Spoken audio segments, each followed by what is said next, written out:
So here's the story about this song.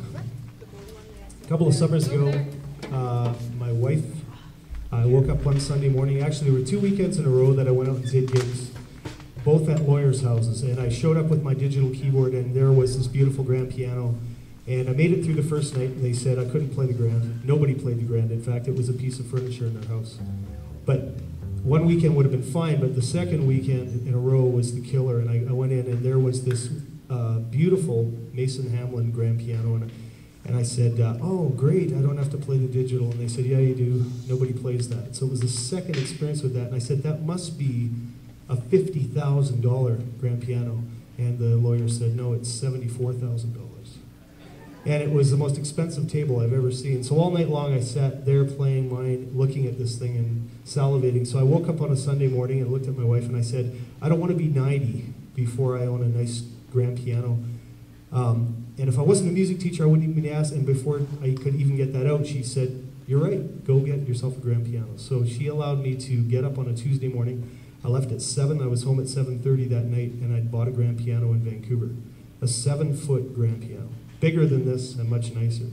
The thing was, though, that I didn't realize that when you buy a grand piano in Vancouver, you gotta wait about 3 months to get it because they won't drive up one grand piano. They gotta wait till they have a whole truckload of these things. So it was the whole summer waiting for it to arrive, but it did arrive. And so I spent evenings, countless evenings, just downstairs noodling, and through the course of doing that and going to sleep and doing most of my composing at this point in my life when I'm asleep and I'll wake up with an idea and a melody in my head.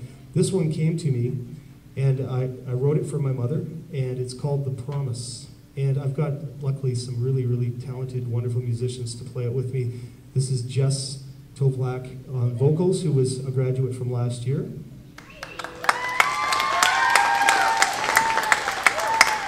This is Katrina Beckler on bass, who's a graduate from last year as well.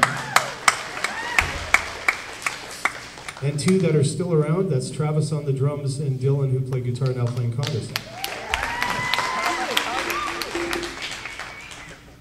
So you'll notice this song ends with a little bit of London Bridge is falling down, because my mother represented a lot of things to me, but a lot of things that came back after her death were not memories of late in her life, but more early in my life, and things like her singing to me when I was very young and in bed.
to